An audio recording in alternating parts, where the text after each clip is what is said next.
queria conversar com vocês nesse tempo TED que nós temos sobre um aspecto que diz respeito a todos nós.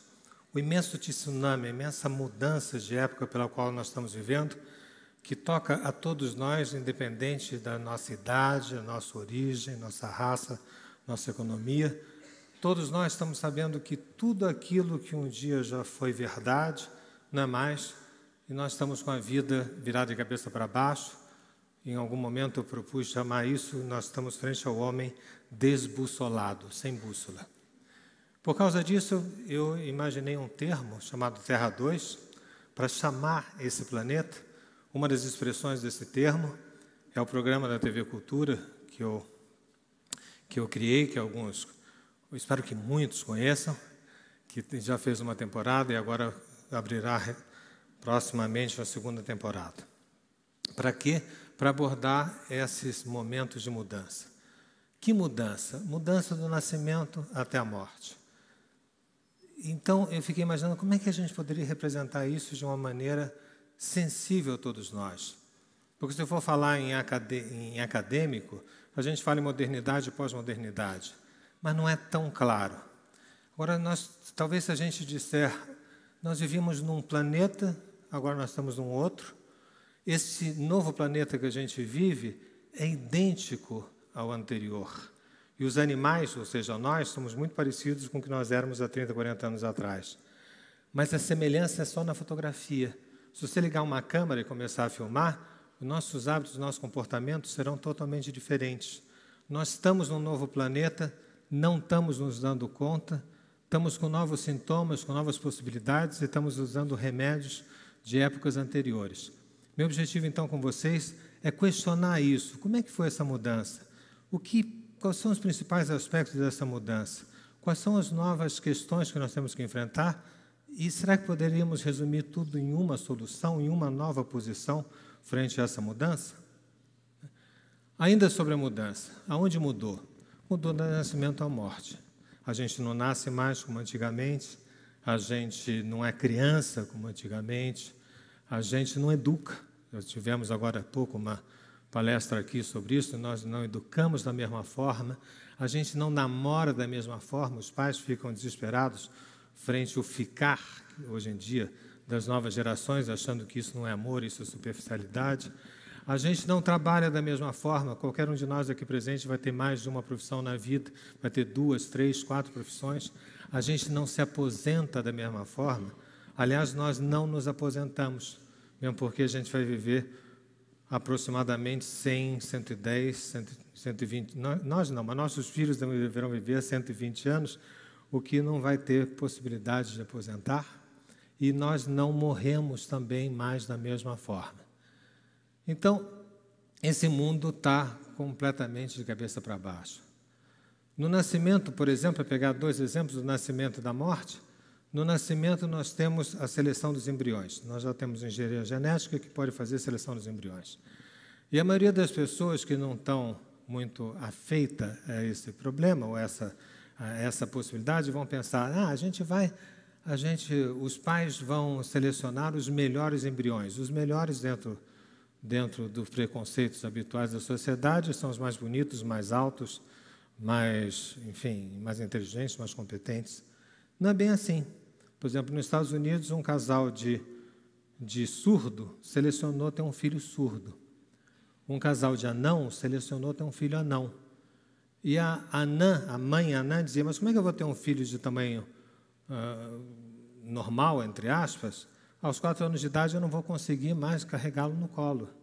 E a corte deu ganho a essa mãe e houve o selecionamento do embrião, de um embrião de anão. Pulemos do nascimento até a morte. Como é que fica a questão da morte? Antigamente era uma questão natural. E hoje em dia nós temos vários nomes para falar da morte.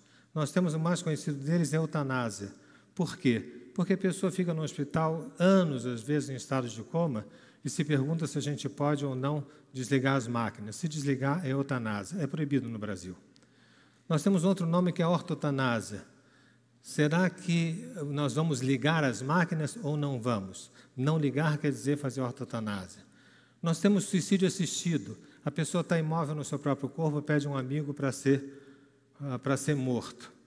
Teve pessoas conhecidas já fizeram suicídio assistido. O mais conhecido é Sigmund Freud, que não suportando mais a dor do seu câncer na mandíbula, pediu ao seu médico, Max Schur, para ser morto. Então já temos suicídio assistido, nós temos eutanásia, nós temos ortoeutanásia, né? Nós temos a recusa à medicação. Veja quantos nomes para algo que antigamente era a morte chegou, né? Hoje em dia não. A morte pode ser antecipada, trabalhada, postergada, enfim. Eu acho que estamos de acordo que todos nós compartimos esses novos problemas sobre os quais a gente está falando, inclusive hoje nessa TED, que discute esse turbilhão. Eu tentei colocar alguns dos índices dessa mudança nesses dois aspectos entre Terra 1 e Terra 2. E fiquei me perguntando qual é a característica fundamental de alteração nos últimos 30 anos sobre a mudança do paradigma no laço social humano. Temos que estar de acordo que só os humanos mudam a maneira de ser. Uma vaca é igualzinha desde o primeiro dia que ela foi vaca. Uma abelha é igualzinha desde o primeiro dia que ela foi abelha. Às vezes nós humanos ficamos mortos de inveja da abelha, porque não precisa ensinar nada para ela, ela sabe a distância entre ela e uma flor, ela sabe colher o bom pólen, ela sabe fazer o mel, ela sabe fazer a colmeia, ela sabe fazer desde que ela nasce. Nós não sabemos fazer nada disso. Vantagem, portanto, para a abelha. No entanto, uma abelha faz a mesma colmeia desde que existiu a primeira abelha. Desvantagem para ela. Não existe uma abelha Niemeyer. Já pensou? Uma colmeia influenciada pelas curvas de Niemeyer, em vez do hexágono tradicional de um favo de mel. Então, não sei se é um hexágono, mas enfim, é uma forma geométrica, né, bastante retilínea. Enfim, a abelha sabe ser abelha, nós não sabemos ser humanos. Vantagem para a abelha na certeza do que ela pode ser, desvantagem para nós. Por outro lado, ela não é criativa e nós somos. Imensa vantagem para nós. E a época da pós-modernidade é uma época que oferece imensas vantagens para a gente se deparar com a nossa criatividade, dado que o índice principal, era aí que eu estava, o índice principal mudou, que era um índice de verticalidade, de um laço social vertical para um laço social horizontal. O que quer dizer isso? Quer dizer que nós nos organizávamos em relação a algo superior a nós, transcendente a nós, e isso dizia como é que a gente deveria ser e aquilo que a gente não deveria ser. Então, nós podíamos ser pessoas adequadas ou pessoas rebeldes. No mundo atual, onde você não tem mais essa orientação vertical representada na família pelo pai, que é o que está nesse slide, né? Uma orientação paterna. Você não tem o chefe mais na empresa, e você não tem nem mesmo a relação com a pátria da mesma forma que um dia nós já tivemos. Dados os mercados comuns, nós quebramos as fronteiras das identidades dos países. Então, frente a essa mudança de um mundo vertical para um mundo horizontal, nós precisamos ter um novo tipo de bússola, e a bússola não é mais estável. Nós não temos mais um piloto automático. Nós somos todos GPS ambulantes e, dependendo do nosso contexto, a gente vai refazendo a rota. Estou indo para a TED, encontrei um amigo, vou tomar um café, refazendo a rota. Não posso demorar muito, porque vai começar o TED, refazendo a rota. E assim vai. Nosso dia é feito de encontros e modificações e escolhas. Quero ficar aqui, quero ir para lá. Quero ficar aqui, quero ir para lá. Não há como evitar isso. Algumas pessoas se desesperam e pedem um cardápio que seja lhe dado, um cardápio exterior. O que faz com que nós possamos, hoje em dia, ser criativos ou genéricos. Genéricos, os que seguem cardápios, tipo livros de autoajuda. Se fosse de autoajuda, você deveria escrever, né? Então, genéricos, os que seguem cardápios, ou criativos e responsáveis, os que sabem que a cada momento nós temos que tomar decisões singulares. Então, nós tínhamos, de um lado, Terra 1, nós tínhamos uma ordem vertical, nós tínhamos orientação paterna, nós tínhamos verdades estabelecidas, nós tínhamos o diálogo, a sociedade anterior, a base era o raciocínio, no sentido de um raciocínio melhor que o outro, nós tínhamos um amor intermediado, uma razão ascética, e o futuro era uma projeção do presente. Nossos pais nos diziam: você tem que ser médico, advogado, engenheiro, por exemplo, né? Você tem que ser doutor. Eles projetavam o nosso futuro. Isso é uma verticalidade, é um exemplo de verticalidade do lado social. Nada disso se sustenta na pós-modernidade ou em Terra 2. Em Terra 2 você tem ordem horizontal, mundo líquido, mundo plano, mundo múltiplo, você não tem mais estándares, e por não ter mais estándares, como eu dizia, você tem que a cada momento refazer sua rota através dos seus encontros, das suas articulações coletivas. Não existe mais uma verdade única, mas existem certezas temporárias, que é uma verdade que não tem uma prova final, são sempre certezas temporárias e sobre as quais nós podemos sofrer modificações com muita frequência. Algo novo entre nós, que nós damos muito valor, que não dávamos tanto, que nós dávamos valor ao diálogo, é o monólogo articulado. Essa ideia de monólogo articulado me foi dada quando eu comecei a estudar música eletrônica. Eu venho de uma época de bossa nova, não é exatamente a música eletrônica, ou dos clássicos dos estándares americanos. Os dois, bossa nova e estándares americanos, têm em comum que você canta junto à música que está sendo cantada junto com o intérprete. Na música eletrônica, é uma música que se define por número de batidas por minuto e aonde você não canta junto mesmo porque não tem letra, só tem ritmo. E isso, para uma pessoa da minha geração, é uma coisa estranhíssima. Muitos chamaram essa música de batistaca. No entanto, me chamou a atenção ao ir, por exemplo, numa Techno Parade e ver 2 milhões de pessoas no meio de uma avenida dançando essa música chamada de batistaca. Falei, que engraçado, o batistaca junta mais gente do que bossa nova, ou junta mais gente que jazz, ou junta mais gente que os estándares americanos. Esse pessoal está junto sem se falar. Então, ou abriram a porta do hospício, que tem um bando de gente que está lá sem se falar, ou eles estão descobrindo alguma outra coisa, que é que a gente pode estar junto sem compartilhar o mesmo significado das coisas, está ligado?